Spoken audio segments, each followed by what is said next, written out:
अमिताभ बच्चन और रेखा की जोड़ी को बॉलीवुड की बेस्ट ऑन स्क्रीन जोड़ियों में से एक माना जाता है।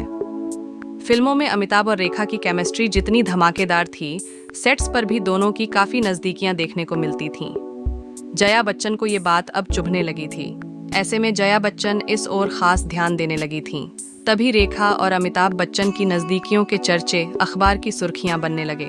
ऐसे में जया बच्चन ने अमिताभ बच्चन को रेखा से दूर रखने की बहुत कोशिश की। जया ने उस वक्त कसम खाई थी कि चाहे कुछ भी हो जाए, वह अमिताभ से अलग नहीं होंगी। ऐसी ही एक घटना है जब फिल्म कुली की शूटिंग के दौरान अमिताभ बच्चन बुरी तरह से घायल हो गए थे। अमिताभ बच्चन को उस वक्त पेट में गंभीर चोट आई थी।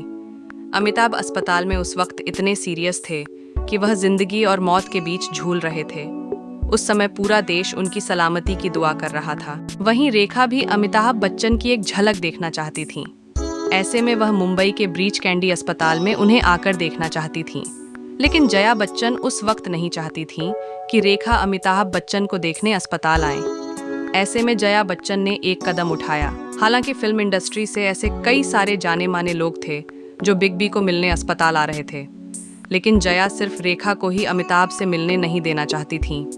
ऐसे में जया ने उस वक्त प्राइवेट सिक्योरिटी को हायर किया था ताकि रेखा अस्पताल के अंदर दाखिल न हो सके। वहीं रेखा लगातार अमिताभ बच्चन से मिलने के लिए प्रयास कर रही थी।